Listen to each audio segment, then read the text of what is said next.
I've specifically pulled out some European material because I think certainly renewable generation, intermittent generation, is a European factor going on here. It's a big European issue. That's what I struggle with here. Next is the big green one. Great, thanks very much. In terms of then the agenda, 5 items to cover. Firstly, a little bit of background in terms of how Europe and the Irish market is changing. Then we'll look at some implications of what an intermittent world, what will the world look like in 2030 or 2040. I'm a strong believer in the wisdom of a footballer called Paul Gascoigne, who most of you will know, who once said, "I never make predictions and I never will." So I'm going to follow in his footsteps and do exactly that today.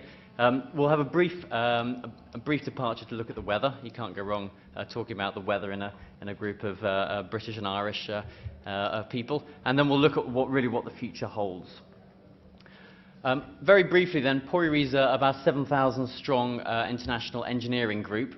We cover a variety of areas, so urban and mobility, water and environment, industry and energy. I sit actually in the management consulting area, which sort of floats in the middle of the bubbles, and I look in particular at the energy markets. It's not quite clear to me why management consultancy is represented by a bloke lost in a field of wind turbines, but I'm sure that'll be clear at some point in the future. So Pori Management Consulting, we've got offices right across Europe, as you can see on the map, which looks a bit like measles. But yes, sort of 14 offices, about 200 energy consultants across Europe. I think many of you know who we are already. Okay, we've heard before, and you're all aware that the world is changing, Europe is changing, and Europe is betting big time on renewables. The 2020 targets, the National Renewable Energy Action Plans, are probably taking us somewhere into the region of 200 gigawatts of wind generation installed across Europe. So from where we are at the moment, that's in the region 150,000 additional wind turbines is what we're looking at. And we've talked about wind a lot, but just to give the European context, solar generation, particularly the Germans, as you can see in that chart, hopefully the Germans, and to a lesser extent the Spanish and the Italians, are also betting big on solar generation. So very, very significant amounts of capital are going into solar generation at the moment, particularly in Germany. So that's the extent of the background. So what I'm talking about today is really how this is going to play out over the next 20 years. So I've picked for this example GB in Germany, and what we're showing here is hourly generation in 2010. So it's really the current electricity system as we know and love it. On the left-hand side is January. On the right-hand side is July, and the top is GB, and the bottom is Germany. So if you look at the GB in January, you've got at the moment a very small amount of green wind generation. Yellow is the nuclear, which is obviously base loading, and above that in orange is coal-fired generation, and above that are the CCGTs.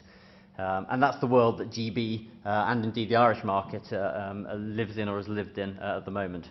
The German market, more wind generation installed, but a lot of other generation in terms of soaking up the intermittency of the wind. So things at the moment are, certainly in these larger European markets, predictable and well understood. The world we're moving into, and the scale is really quite significant. If we move forward to 2030, those same pictures, the same underlying weather pattern, this is what the world will look like. So GB, we've got over 40 gigawatts of generation installed, wind generation installed. There is still some nuclear generation in 2030 in our forecasts, and you can see the effect on the rest of the plant on the system. So the blue are the CCGTs, and you can see how little they're running, generally speaking, in this particular month, apart from when they're needed to back up the variability of the wind. Germany, shown on the bottom, even more extreme. So 60 or 70 gigawatts of wind installed, and in this case, actually it's imports and exports and coal flexibility that's absorbing the intermittency of the wind.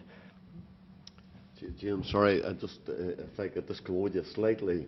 I'm conscious that time's running on, and I realise that we have to have lunch at 1:10, and there's a lot of people in the audience with quite a few questions to pose to our previous speakers. So if I could just ask you to shoehorn your speech into the next sort of 10 minutes. 10 minutes, yeah. So I've got the clock here counting down. So We won't talk about the Irish market. Well, I'll just pick up on this one. This is what the Irish market will look like, or probably look like in 2030. The scale of the problem in terms of the gigawatts of wind installed is much less, but the scale of the problem in terms of managing that is much, much greater. Okay, so implications. First one, prices will become volatile. The world is going to become volatile and unpredictable. So on the left, we've got hourly wholesale prices in 2010. On the right-hand side, what the same weather patterns would generate in 2030. And you can see in the January part in particular, prices are near zero for a lot of the time when there's a lot of wind generation, and then on occasions rise to very high levels. That's a very difficult place to be in if you're a generator. If you want to finance a new investment and that's the sort of power price profiles you're exposed to, that will look very difficult. The Irish market will be affected in a similar way. It's a smaller market and the level of interconnection is going to be critical to the UK and beyond. But fundamentally, things in Ireland are going to get, in the Irish market, are going to get a lot more interesting, a lot more volatile. Another factor is that wholesale prices will become increasingly driven by the weather. And this is what we call the spaghetti diagram. So we've got France and Germany, and the monthly wholesale prices in 2010, 2020 and 2030. And each line is showing a different weather pattern. So we put through the weather patterns of, I think it's 2005 through to 2009 or so. So you can see in 2010, when you put differing weather patterns through the model that we run, prices end up roughly the same, irrespective of the weather pattern. Roll forward 20 years to 2030, and you've got a massive difference. The wholesale prices, the prices of the market, are driven very, very strongly by wind generation. Another factor is the feed through into the gas markets as well, which we'll have to skip on, but we do a lot of work on the gas intermittency effect, so the impact on gas markets. Okay, it's probably worth, if I can ask the guys at the back if we can flip over. We didn't quite, this is a very brief simulation of what the wind speeds are looking like on a European basis. So hopefully you can see GB in Ireland on the left-hand side. And green is marking where there's a lot of wind generation, so green is good, and blue is, broadly speaking, still with very little wind generation. And hopefully the simulation should play if we click the button.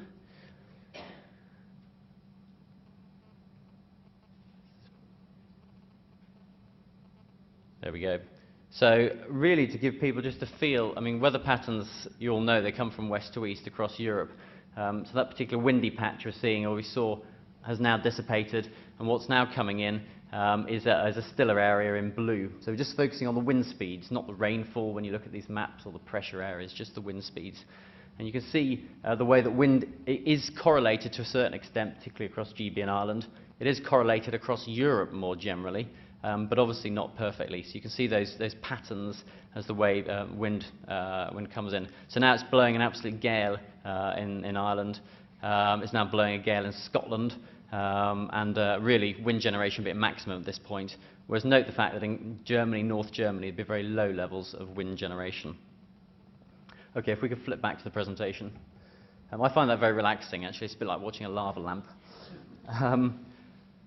Okay, so what are the solutions to this? So the engineering challenge, you're all aware, interconnection is one, and Eddie O'Connor speaks about that. Storage is another area. The demand side and smart grids is a third. And of course, flexible generation, peak as a old plant, is the other option. And really, the benchmark, the default for all of these, all of the clever options, interconnection, demand side, smart grid, storage, the default option is always flexible generation. That's the one you're benchmarking these other technologies against to find out if they're economic or not.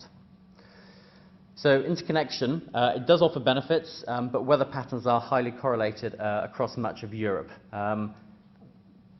This chart, just on the right-hand side, I've got GB here, but it's showing the number of times when it's still in GB, so it's still roughly 700 hours a year. That's less than 5% generation. How often is it also still in Belgium, Denmark, France, and so on? So you can see that when it's very, very still in GB, it's pretty likely to be very still in Belgium, pretty likely to be still in Denmark, and so on, and also the Netherlands. So that correlation of these large-scale weather patterns is a big factor. The interconnection between the Irish market and GB, obviously strong levels of correlation in wind generation between these two markets. I'll unfortunately skip that chart. But if we come on, so we talked very briefly about interconnection, but on the storage side, our view, very generally speaking, is that intermittency gives rise to potentially some profitable investments in storage. But broadly speaking, market prices and spreads are extremely ephemeral, and they're very risky sources of revenue. So the chart is just showing how the value for storage is increasing in one scenario, but our experience is, generally speaking, in most European markets, the value of storage looks very, very poor. It doesn't look economic. Now, there are some exceptions, and Ireland is potentially one of those, the Irish market. But broadly speaking, across Europe, the economics in terms of the capital cost and the efficiency are never good enough. I won't touch on the demand side, but it really is a key and very interesting area, but unfortunately we'll skip that in the name of time. So, summary. That was a pretty lightning fast spin through the presentation. But fundamentally, large amounts of wind generation create, obviously, engineering, but also economic issues. And unless action is taken to make the system more flexible, things become much more volatile and much, much more risky. That's not a statement of that's good or bad, it's just a fact. Unless there's a lot more flexible things on the system, life gets more exciting. There are 4 solutions, which I've mentioned, but there is no silver bullet at the moment. None of these solutions is looking like the leader, the winner, and the reality is it's probably going to be a combination of all 4. But the likely outcome as things stand at the moment, where technology is and where development's driving, certainly for the next 10 to 20 years, it's going to be a combination of interconnection and flexible generation, probably offer the least cost solution, with some limited opportunities for profitable storage in some markets. Okay, thank you very much.